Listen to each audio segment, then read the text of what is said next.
Aquesta setmana he vist una pel·lícula que es diu Histèria, que explica la invenció dels vibradors per, suposadament, tractar una malaltia en les dones anomenada histèria. No és la primera vegada que sento aquesta història i, de fet, estic llegint un llibre que també l'explica. La història diu que, per allà al segle XIX, les dones patien d'un mal batejat com a histèria. Aquest servia una mica de comodí, ja que englobava multitud de símptomes com mal de cap, insomni, irritabilitat, desobediència, nerviosisme... Qualsevol cosa que els hi passés a les dones i que els homes els hi fes pal investigar era classificat com a histèria. Mira per on que la paraula histèria ve del grec histera, que significa úter. El DIEC defineix la histèria com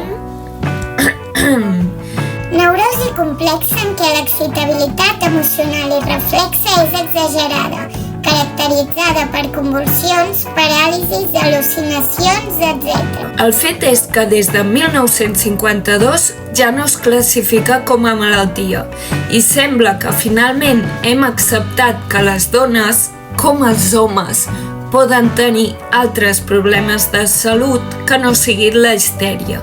Ara bé, què té a veure això amb els vibradors? Anem a pams! La història popular diu que els vibradors es van inventar per tractar la histèria. Resulta que, segons sembla, els vibradors provocaven els paroxismes histèrics, és a dir, un estat d'exaltació extrema de les dones seguit de la seva relaxació. Eren orgasmes. Crec convenient remarcar que els vibradors no tenien l'objectiu de proporcionar plaer a les dones, sinó de facilitar la comoditat dels homes, ja que fent un massatge manual es cansaven molt. O potser és que no sabien fer-lo. A més, la sexualitat femenina era molt desconeguda i ni el vibrador ni el massatge manual es consideraven com a sexuals, perquè no implicaven penetració. Mira per on, que això no em sorprèn. Aquesta història de l'ús dels vibradors per tractar la histèria és molt coneguda i multitud de webs, llibres, pel·lícules i altres l'expliquen. Però l'evidència suggereix que aquesta història és ficció. Resulta que la història ve d'un llibre, concretament d'aquest. El llibre, publicat el 1999, està escrit per Rachel Maynes, una especialista en història de la tecnologia. I s'ha demostrat que la teoria que exposa no és certa. En un estudi publicat el 2018 a Journal of Positive Sexuality, el personal investigador assegurava que cap de les fonts citades al llibre demostra l'ús de vibradors per tractar la histèria. Vaja, que Maynes citava fonts on no apareixia la informació mencionada. És com si jo ara, per donar suport al que dic, cito un estudi que parla, per exemple, de com dormen els peixos zebra.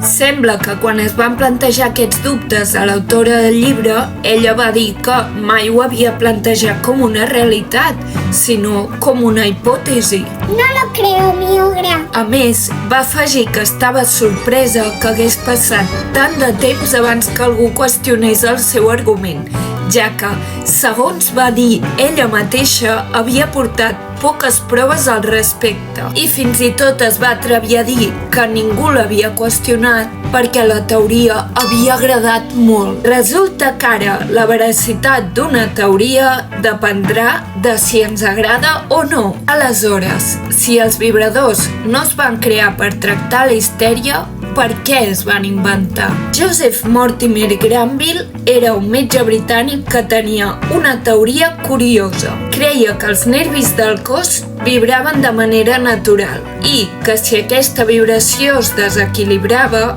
es produïa la malaltia. Per tant, va crear un dispositiu per curar vibracions fora de to i restaurar l'harmonia normal del ritme dels nervis del cos. Els vibradors es venien com una solució miraculosa per multitud de problemes de salut, com mal d'esquena, restrenyiment o ciàtica, i els fabricants es recolzaven en aquests suposats usos mèdics per poder-los vendre sense problema.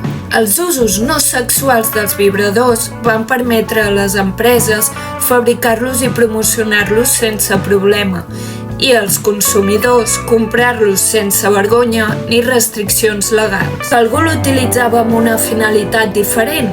Això ja era cosa seva. Ben aviat la comunitat mèdica es va pronunciar al respecte, assegurant que el negoci dels vibradors era un engany i que no tenien totes aquestes propietats màgiques que se'ls havien atorgat. Per això li van fer una neteja de cara i el vibrador es va començar a promocionar com un producte que contribuïa a la bellesa i la salut i ajudava a eliminar les arrugues. Aquesta història és un clar exemple de com un relat fals es pot anar transmetent entre persones al llarg dels anys. A mi també m'hagués agradat que fos certa, però què hi farem?